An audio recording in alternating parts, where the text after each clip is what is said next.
Hey everyone. आप सबके भी दिमाग में ना कभी ये क्वेश्चन आया होगा ना कि कहाँ कमी रह गई थी यार। मतलब जब हम बहुत ज़्यादा अपसेट हो जाते हैं, बहुत ज़्यादा हर्ट हो जाते हैं, तो ऑटोमेटिक ना हमारे दिल से आवाज़ आती है कि यार कहाँ कमी रह गई थी, मेरे साथ ऐसा क्यों हो रहा है, उसने मेरे साथ ऐसा क्यों किया। जब भी आपको कोई हर्ट करता है ना, आप बहुत ज़्यादा हर्ट हो जाते हो किसी ऐसे इंसान से जिससे आपको सबसे ज़्यादा उम्मीद होती है कि ये इंसान कभी मेरे साथ गलत नहीं करेगा, या फिर ये मेरी बहन है, ये मेरे साथ कभी गलत नहीं करेगी, ये मेरी दोस्त है, ये मेरे साथ गलत नहीं करेगी, या फिर आपका ये लव वन है, ये आपको कभी चीट नहीं कर सकता।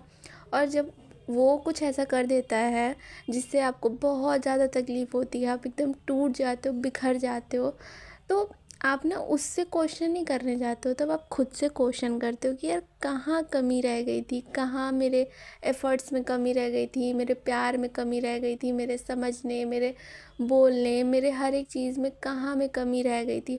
हम ना खुद से सेल्फ डाउट में चले जाते हैं कि यार कहाँ कमी रह गई थी, हमने क्या कुछ नहीं करा सामने वाले इंसान के लिए, पर उसका रिज़ल्ट क्या आता है? तकलीफ़, दर्द, बहुत ज़्यादा दुख, यही मिलता है ना हमें। और ठीक है यार, समझ में आता है कि कोई इंसान के ऊपर जब आप इतना ज़्यादा ट्रस्ट करते हो ना, तो वो ट्रस्ट कभी ना कभी तो टूटना फिक्स है, होना ही है, लिख के ले लो, होना ही है। जिस पे भी भरोसा करोगे वो इंसान आपका ट्रस्ट कभी ना कभी तोड़ेगा, सिवाय माँ बाप के। माँ बाप कभी आपका भरोसा नहीं तोड़ते, बल्कि जहाँ पे आपको उम्मीद होती है ना, उम्मीद नहीं भी होती है ना कि आपके माँ बाप हो सकता है आपका साथ नहीं दें, वहाँ पे भी आपके माँ बाप आके खड़े हो जाते हैं, आपके पेरेंट्स खड़े हो जाते हैं कि नहीं, मेरे बच्चे की अगर गलती है, अगर वो सुधरना चाह रहा है, अगर उसने कुछ गलती कर दी है, तो वो आपको मौका देंगे। पर दुनिया इतनी अच्छी नहीं होती है, दुनिया हमारे पेरेंट्स की तरह नहीं सोचती है, ये चीज़ हम भूल जाते हैं। और फिर क्या होता है, हम अपने आप से क्वेश्चन करने लगते हैं कि कहाँ कमी रह गई थी। कमी पता है कहाँ रह गई थी? कमी यहीं रह जाती है कि हम खुद से ज़्यादा दूसरों पे भरोसा कर लेते हैं, यही हमारी सबसे बड़ी कमी है। कमी यहाँ रह जाती है कि हम खुद से ज़्यादा लोगों को वैल्यू दे देते हैं। कमी यहाँ रह जाती है कि हम अपनी वैल्यू घटा करके दूसरों को वैल्यू देना शुरू कर देते हैं, ये है हमारी कमी। और जिस दिन ये कमी आप समझ जाओगे ना, कभी नौबत नहीं आएगी खुद से ये क्वेश्चन करने की कि यार कहाँ कमी रह गई थी। बहुत तकलीफ़ होता है, पता है, छोटा सा वर्ड है, पर तकलीफ़ इसके पीछे इतनी ज़्यादा छुपी है ना। और ये चीज़ आप किसी के सामने बोलोगे ना, तो वो समझ भी नहीं पाएगा और ना आपको समझा पाएगा। लोग से आप अपना दुख दर्द शेयर करते हो तो लोग ज़्यादातर यही बोलेंगे, चलो ठीक है यार, छोड़ो, मूव ऑन करो, जाने दो, बात ख़त्म करो। ये लोगों के कुछ एकदम सेलेक्टिव वर्ड्स होते हैं जो आपको लोग बोलते हैं, पर आप उस चीज़ से सेटिस्फाइड नहीं होते हो, आप उनके वो वर्ड्स से नहीं सेटिस्फाइड हो पाते हो। बस यही रीज़न है, यही रीज़न होता है कि आप सेटिस्फाइड नहीं हो पाते, क्योंकि आप ना खुद से ज़्यादा दूसरों को वैल्यू दे दिए हो। इतना ग्रांटेड बना देते हैं ना हम अपने आप को कि ठीक है भाई, बात करनी है, जब बात करनी है तुम्हें, तब हम अवेलेबल हैं तुम्हारे लिए, तुम्हें जब हमारी ज़रूरत है हम तुम्हारे साथ खड़े हैं, तुम्हें कोई भी दुख तकलीफ़ परेशानी है हम तुम्हारे साथ खड़े हैं।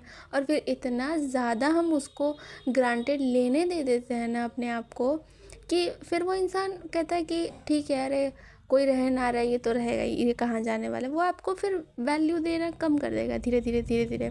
और जब वैल्यू कम होती है ना, तो तकलीफ़ बहुत ज़्यादा होती है। और फिर यही तकलीफ़ हमें बाद में ये क्वेश्चन करने पे मजबूर कर देती है, क्या कि कमी कहाँ रह गई थी।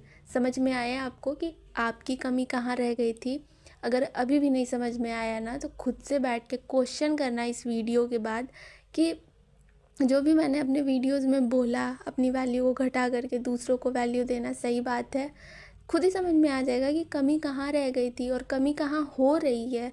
कभी भी कितना भी कोई आपका खास क्यों ना, कितना भी कोई खास क्यों ना हो, आज के टाइम में ना ऐसा हो गया है कि आप अपने लाइफ पार्टनर, हाँ झूठ नहीं बोलूँगी, सच है, पर लाइफ पार्टनर पे भी आप पूरा ट्रस्ट नहीं कर सकते हो। कहीं ना कहीं डर होता है, और वो डर सोसाइटी हमें दे रही है, क्योंकि सोसाइटी में ऐसे ऐसे लोग हो चुके हैं ना, जो कि हमारे मन में बहुत कुछ उल्टा सीधा बिठा रहे हैं।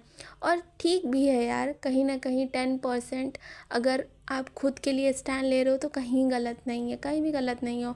और पता है यहाँ पे आपके लाइफ पार्टनर को भी ना कोई प्रॉब्लम नहीं होनी चाहिए, चाहे वो लड़का हो चाहे लड़की, ये दोनों पे अप्लाई होता है। अगर आप खुद के लिए 10% रख रहे हो, अपनी प्रायोरिटी, अपनी वैल्यूज़, अपनी अपनी जो भी चीज़ें हैं 10% खुद के लिए रख रहे हो, तो उससे कोई इशू नहीं होना चाहिए। अगर आपका लाइफ पार्टनर सपोर्टिव है तो उसे भी समझ में आ रहा है कि दुनिया कैसी हो चुकी है, सबको अपने लिए थोड़ा सा सेफ्टी चाहिए ही होता है। बिना सेफ्टी के कोई इंसान कैसे ज़िंदा रह सकता है? नहीं रह सकता ना। रहेगा ज़िंदा पर घुट घुट के रहेगा। तो घुट घुट के रहने का मतलब नहीं होता ना यार, एक ही ज़िंदगी मिली है, पता नहीं अगला जन्म क्या होगा कैसा होगा, हमें कुछ भी नहीं पता। अगले जन्म का हम कोई गारंटी नहीं ले सकते हैं ना कि हमारा क्या अच्छा जन्म होगा, कौन से रूप में हमारा जन्म होगा। हाँ, हम अपने अच्छे कर्म कर सकते हैं इस जन्म में कि हमें अगला जन्म भी बहुत अच्छा मिले, पर वो सब चीज़ें साइड रखो। मेन मुद्दे की बात ये है कि भाई देखो, सीधी सीधी बात है, अपने आप को वैल्यू दो, अपने आप से ऊपर किसी को भी मत रखो, खुद को पहले रखो, फैमिली रखो, एंड देन उसके बाद जो भी आपकी केयर करते हैं, आपको प्रायोरिटी देते हैं, आपकी वैल्यू करते हैं, आपके टाइम की कदर करते हैं ना, उनको वैल्यू दो।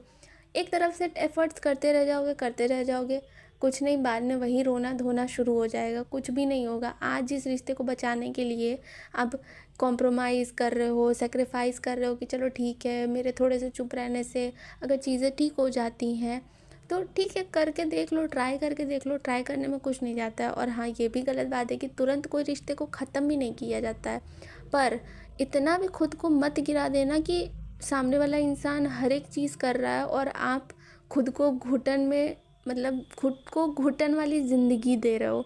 ये नौबत मत आने देना। ये नौबत जिस दिन आ जाएगी ना, तो उस दिन आपका ये जो क्वेश्चन है ना खुद से, कभी ज़िंदगी में ख़त्म नहीं होगा कि कहाँ कमी रह गई थी। ज़िंदगी में बैठ करके कमरे में एक कोने में बैठ करके खुद से क्वेश्चन ही करते रह जाओगे और सामने वाला इंसान अपने ज़िंदगी में मस्त मज़े कर रहा होगा। तो ऐसा कुछ भी मत करो। निगेटिविटी हर जगह होती है पर पॉजिटिविटी भी हर जगह होती है, पर वो पॉजिटिविटी तभी आपको दिखेगी जब आप पॉजिटिव रहोगे।